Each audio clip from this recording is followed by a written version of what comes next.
What up, YouTube? You'll notice things are a little different this time. I already have a position on the board, and I'm on chess.com as opposed to Lichess.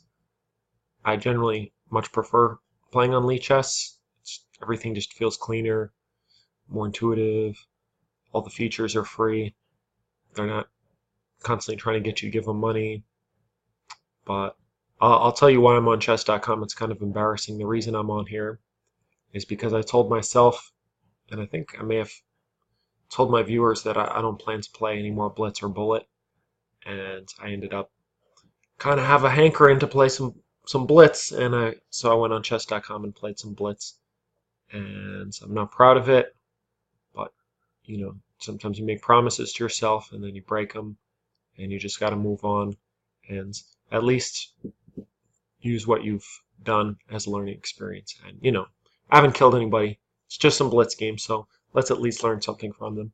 So in this position, I play e5, and going over this game with the computer after, computer recommended c4, and I feel like a lot of players will consider pawn breaks in the endgame because they're very aware that the goal is to create a passed pawn, and they'll do it by any means necessary. But sometimes in middle games, I can't speak for others, but I definitely don't always consider moves such as c4.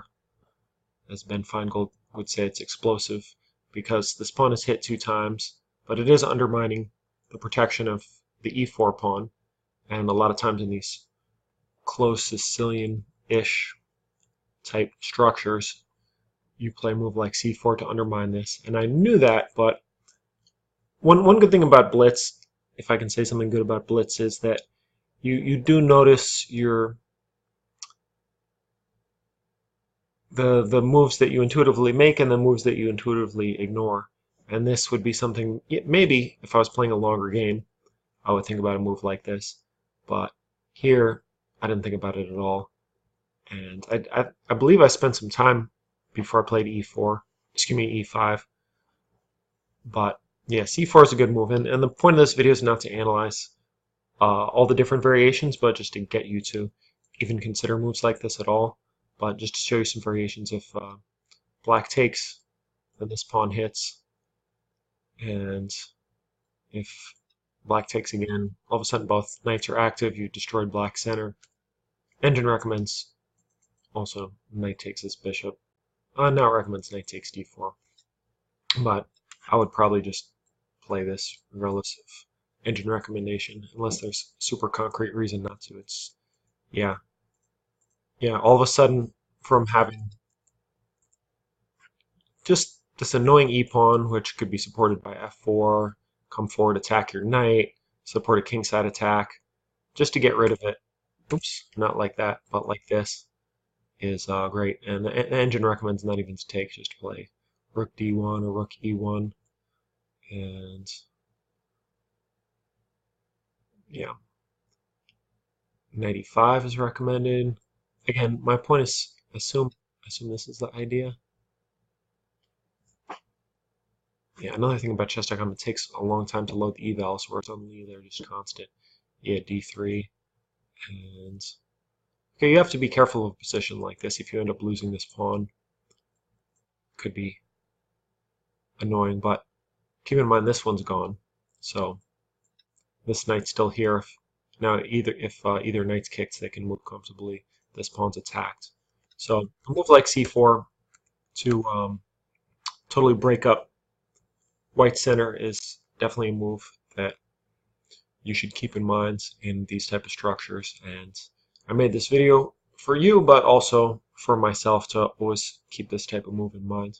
I'm going to show you one more position from a blitz game I played last night where I could have used a pawn break that I didn't even consider.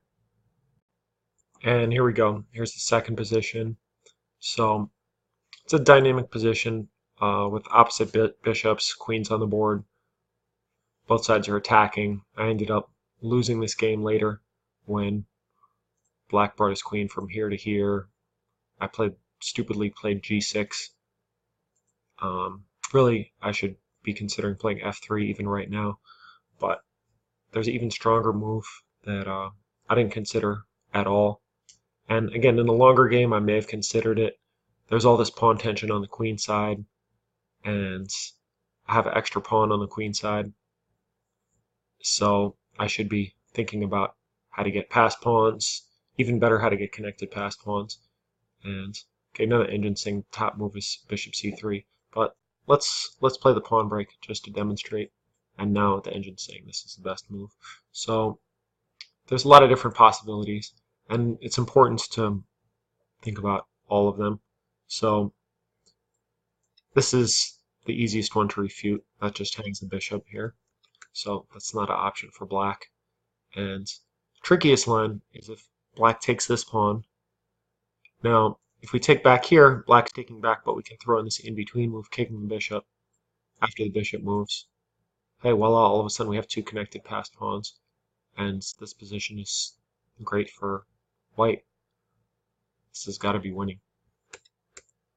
There's another engine recommend move is just taking here, making a sacrifice out of it. And we could take the bishop, but then black's the one with the connected passed pawns, so let's see, what was the recommendation? I forgot exactly what the move was. Rook e8 first, king e8. And now, yeah, now I guess take the bishop. There was another variation where you actually don't take the bishop, and you end up getting these two connected passed pawns instead, I think. But if black's having to sacrifice a piece here, you're already in good shape. You could trade rooks first, or you could take here first. And yeah, you've won a piece.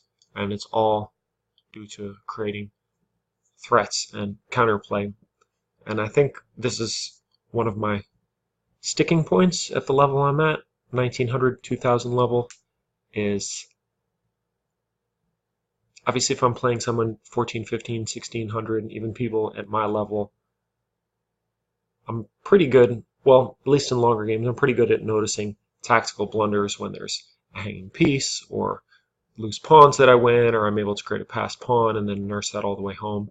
But at higher levels, you just have to find more subtle things. You have to find more unbalancing things, and a move like this fits the bill. And again, just to show you, the coolest line, I think, is this f3 move. And then, okay, black can sacrifice. Most players are probably not going to do that. But now, all of a sudden, seemingly out of nowhere, you have two connected passed pawns. So, again, I'm not going to go too in-depth into all the variations, but this is just advice to always keep these type of moves in mind in your own games. Thanks for watching.